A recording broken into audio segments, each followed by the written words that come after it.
Hello and welcome everyone.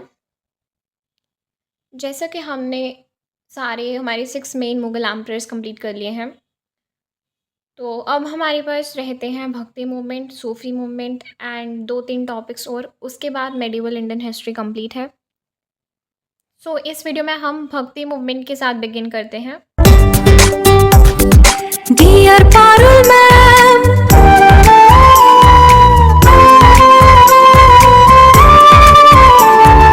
like, comment, share, subscribe. भक्ति movement ये एक स्पिरिचुअल वेव थी, मतलब कि एक आध्यात्मिक लहर जो कि साउथ इंडिया में शुरू हुई थी एंड धीरे धीरे करके पूरे देश में ये फैल गई। इस मूवमेंट ने क्या सिखाया? इस मूवमेंट ने सिखाया कि ईश्वर प्रेम है और कोई भी व्यक्ति बिना कोई जात या धन देके वो सिर्फ भक्ति के माध्यम से उस तक पहुंच सकता है। इस वीडियो में हम कुछ संतों के बारे में पढ़ेंगे जिन्होंने भक्ति मूवमेंट को आगे बढ़ाया and whole over the country spread किया। ऑल्सो उनके क्या विचार रहे हैं उनके बारे में भी हम पढ़ेंगे। तो द फिलोसोफर जिसके बारे में हमने पहले पढ़ना है दैट इज़ आदि शंकराचार्य। आदि शंकराचार्य ये एक महान फिलोसोफर थे, लाइक दार्शनिक जिसे बोलते हैं। उन्होंने अद्वैता को प्रमोट किया था। उनका ये विचार था कि मानव आत्मा और ईश्वर एक ही है। उन्होंने वैदिक ज्ञान और एकता के महत्व को फिर से स्थापित करने के लिए पूरे भारत में यात्रा की थी। जब आदि शंकराचार्य जी सिर्फ 8 वर्ष के थे तो वो अपने गुरु गोविंद भागवत पद से मिलने गए। तो गुरु जी ने उससे पूछा कि तुम कौन हो, और इन्होंने कहा कि मैं शरीर नहीं हूँ, मतलब ये जो शरीर है वो मेरा नहीं है और मैं ना इसका हूँ। राइट, मैं तो शुद्ध ज्ञान हूँ। 8 साल बच्चे का ये आंसर सुनते ही वो समझ गए कि ये कोई साधारण बालक नहीं है। उन्होंने तुरंत ही इनको अपना शिष्य बना लिया। रामानुचार्य, तो इन्होंने विशिष्ट अद्वैता का सिद्धांत दिया। अच्छा, विशिष्ट अद्वैता समझने से पहले मैं आपको एक बात बतानी भूल गई थी। यहाँ पर हमने किया था आदि शंकराचार्य, इन्होंने अद्वैता का प्रमोशन किया। अद्वैता क्या है? ये एक फ़िलॉसफी है। ये क्या कहती है कि सिर्फ एक ही चीज़ सच है। दुनिया में जो अलग अलग दिखाई देता है, मैं, तुम, भगवान, पेड़, पत्थर, राइट, वो सब एक ही ब्रह्म के रूप हैं। और अद्वैता की फ़िलॉसफी दी गई थी आदि शंकराचार्य के द्वारा 8th सेंचुरी में।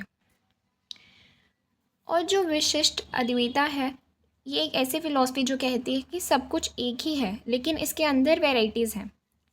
राइट, जैसे एक शरीर है, उसके अंदर जैसे दिल, दिमाग, हाथ, पैर, राइट। और विशिष्ट अद्वैता वाली फ़िलॉसफी दी गई थी रामानुचार्य के द्वारा 11th सेंचुरी में। तो वो एक व्यक्तिगत भगवान में विश्वास रखते थे और उन्होंने सिखाया कि प्रेम के साथ भगवान के सामने संपन्न करना ही मुक्ति का सबसे उत्तम मार्ग है। अच्छा, एक स्टोरी इनके बारे में। तो रामानुचार्य जी के एक गुरु थे, महापुंज स्वामी। तो उन्होंने इन्हें एक बहुत पवित्र मंत्र दिया था, ओम नमो नारायणा। और साथ में एक शर्त रखी थी कि ये मंत्र गुप्त है और इसको सभी को मत बता देना। जो इसको सुनेगा या फिर समझेगा उसी को ही मोक्ष मिलेगा, और अगर तुमने मेरा आदेश तोड़ा तो तुम्हें नर्क मिलेगा। अगले दिन क्या हुआ, वो एक मंदिर के गोपुरम पर चढ़ गए एंड नीचे हज़ारों लोग इकट्ठे हो गए। उन्होंने ज़ोर से चिल्लाकर सबको वो गुप्त मंत्र सुना दिया, ओम नमो नारायण। और जब गुरुजी को ये बात पता चली तो वो बहुत ज़्यादा गुस्सा हुए। उनको बुलाया और उनको पूछा कि तुमने मेरा आदेश क्यों तोड़ा, अब तुम्हें नरक मिलेगा। तो रामानुचार्य जी ने कहा कि गुरुदेव, अगर मेरे एक के नरक जाने से हज़ारों लोगों को मोक्ष मिलेगा तो मैं ये सौदा करने के लिए तैयार हूँ। ये सुनकर गुरुजी की आंखों में आंसू आ गए। रामानुचार्य जी की लाइफ से हमें सीखने को क्या मिलता है? पहला ये कि मैं से पहले हम, मीन्स खुद से पहले दूसरों की सहायता करना। सेकेंडली, ज्ञान बताना धर्म है, लाइक नॉलेज शेयर करने से ही नॉलेज बढ़ती है। थर्ड, दया भावना। एंड फोर्थ, निडरता। नामदेव, तो ये प्रोफेशन से एक टेलर थे। इन्होंने मराठी में बहुत सुंदर भक्ति के गीत लिखे। इनका मानना था कि भगवान हर जीवित प्राण में मौजूद हैं। इससे इन्होंने दिखाया कि काम और भक्ति साथ साथ चलते हैं। ये घटना नामदेव गाथा में दर्ज है और महाराष्ट्र में बहुत प्रसिद्ध है। एक दिन संत नामदेव जी भजन गाते गाते रोटी खा रहे थे। वो रोटी बिल्कुल सूखी थी। अचानक एक कुत्ता आया और उनकी रोटी मुंह में दबाकर भाग गया। आसपास के लोग सोचने लगे कि अब नामदेव जी गुस्सा करेंगे, लेकिन वो घी की कटोरी उठाकर उस कुत्ते के पीछे भागने लगे। उन्होंने चिल्लाकर कहा, अरे रुको, सूखी रोटी मत खाओ, ये घी भी लेते जाओ। सूखी रोटी से तुम्हारा गला खराब होगा। तो वो कुत्ते को भगवान मान रहे थे। इस घटना से हम ये सीख लेते हैं कि हर जीवित प्राण में भगवान बसते हैं। और नामदेव जी अपने काम को ही अपनी पूजा मानते थे। काम ही पूजा है। कोई भी काम छोटा या नहीं होता। वो एक दर्जी थे और उनका दिल बहुत बड़ा था। ये स्टोरी बताती है कि भक्ति मूवमेंट ने समाज को जाति प्रथा से ऊपर उठकर सोचना सिखाया। अगले संत हैं रामानंदा। तो Ramananda north and south India के बीच में एक ब्रिज थे। उन्होंने भक्ति को इतना सरल बनाया कि जिन्हें निचली जात का माना जाता था उनको भी भगवान की पूजा करने का अधिकार मिला। अब जो स्टोरी मैं आपको सुनाने जा रही हूँ ये घटना काशी की है और भक्तमाल जैसे ग्रंथों में दर्ज है। तो संत रामानंदा जी के 12 मुख्य शिष्य थे। उनमें से एक थे संत रविदास, जो कि एक ऐसे कैटेगरी से बिलोंग करते थे जो कि नीच माने जाते थे, क्योंकि वो चमड़े का काम करते थे। लाइक कि वो जूते बनाते थे, मशाक बनाते थे। तो इनको मंदिरों में जाने देना तो दूर की बात थी, उनकी परछाई को भी अपवित्र माना जाता था। एक बार काशी के सभी पंडित और राजा रामानंदा जी से मिलने गए और तभी संत रविदास जी भी आए थे। सब लोगों ने उनको घृणा से देखा एंड उनको अच्छा नहीं ट्रीट किया, लेकिन रामानंदा जी ने इनको बहुत प्यार से गले लगाया था। संत कबीर। तो संत कबीर एक वीवर यानी धागे से कपड़े बनाने वाले और पोइट दैट इज़ कवि, ठीक है, उन्होंने रिवाजों और धार्मिक भेदभावों की आलोचना की। उन्होंने सिखाया कि भगवान दिल में रहता है, मंदिर या मस्जिद में नहीं। उनके शब्द बिल्कुल सरल थे लेकिन बहुत प्रभावशाली थे। संत कबीर जुलाहा फैमिली में जन्मे थे। जुलाहा वही वीवर हो गया, ठीक है। ना वो हिंदू थे ना वो मुसलमान थे, वो बस भगवान का बंदा थे। जब उनकी मृत्यु का समय आया तो बहुत बड़ा झगड़ा हो गया था लोगों के बीच में। हिंदू शिष्य बोले कि हम इनका दाह संस्कार करेंगे क्योंकि वो हिंदू थे, और दूसरी तरफ मुसलमान शिष्य बोले कि वो मुसलमान थे एंड हम इनको दफनाएंगे। आपस में बहुत ज़्यादा बड़ा झगड़ा हो गया था इनके बीच में। तभी किसी की नज़र वहाँ गई जहाँ कबीर जी का शरीर था, ठीक है। वहाँ शरीर ही नहीं था, सिर्फ फूलों का ढेर पड़ा था। तो रिज़ल्ट क्या निकला? हिंदू शिष्यों ने आधे फूलों का काशी में दाह संस्कार कर दिया और मुसलमान शिष्यों ने आधे फूलों को मगहन में दफना दिया। तो उनकी लाइफ से हमें क्या सीखने को मिलता है कि ना हिंदू ना मुसलमान, पहले इंसान बनो और दिखावे से बचो, काम में ही राम है।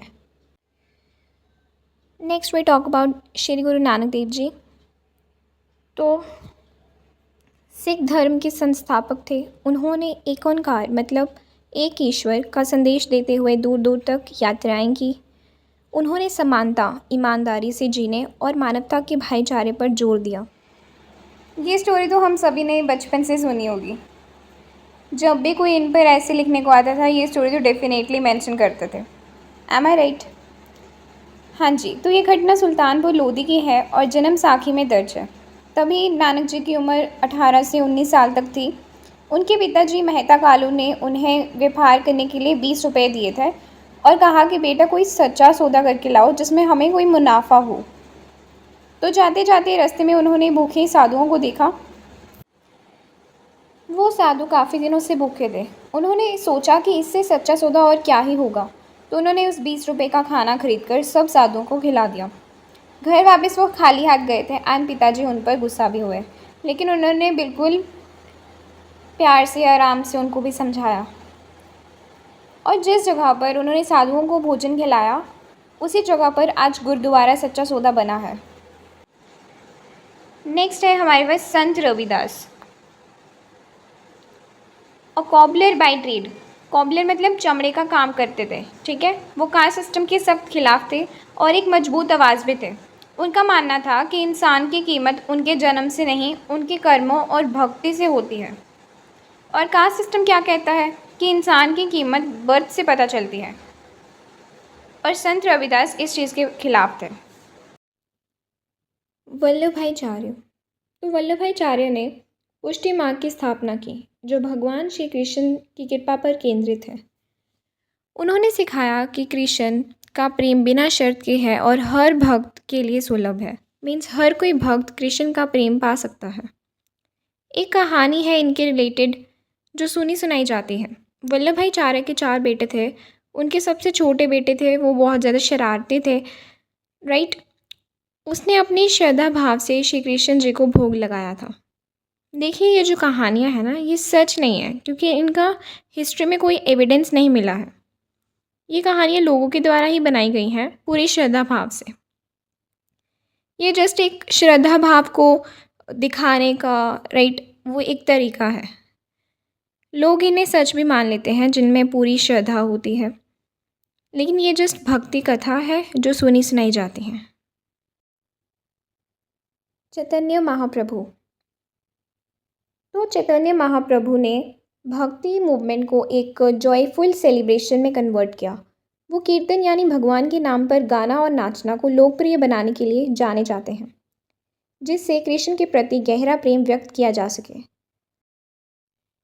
जैसे आज भी हम देखते हैं, कई लोग होते हैं जो अपनी लाइफ हैपनिंग्स को एक्सप्रेस करने के लिए वो म्यूज़िक का यूज़ करते हैं। लाइक वो गाना गाकर अपनी फीलिंग्स एक्सप्रेस करते हैं, और कई होते हैं जो लिख कर करते हैं, राइट।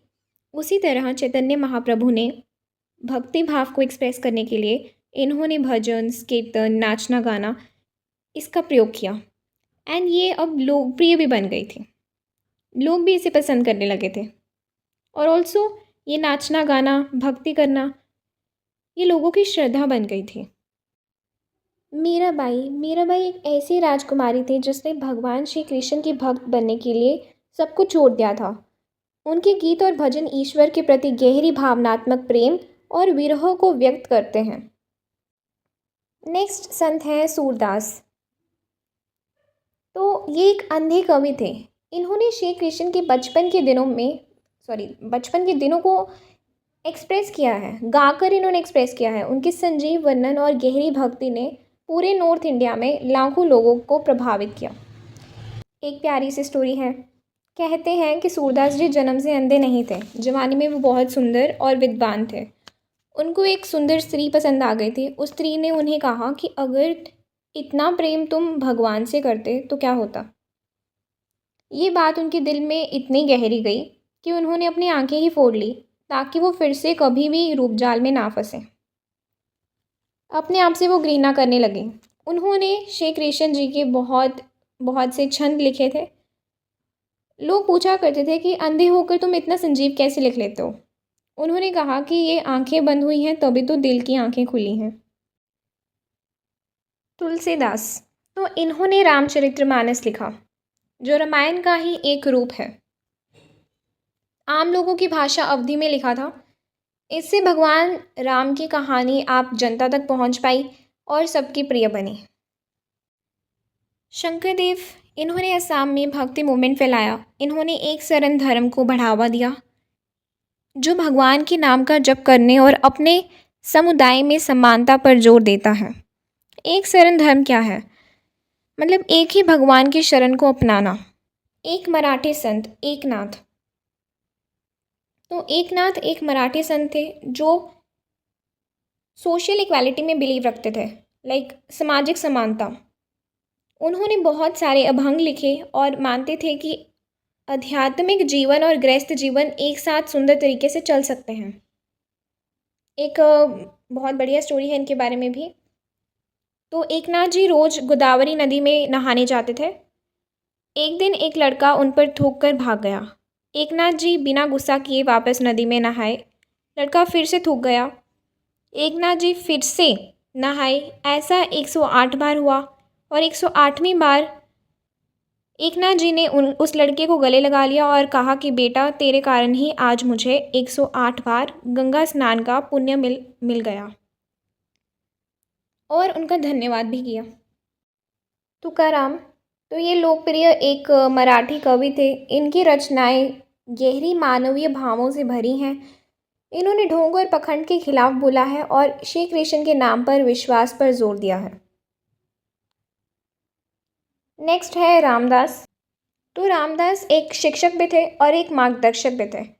इन्होंने आध्यात्मिक भक्ति के साथ साथ शारीरिक शक्ति के महत्व पर भी जोर दिया है।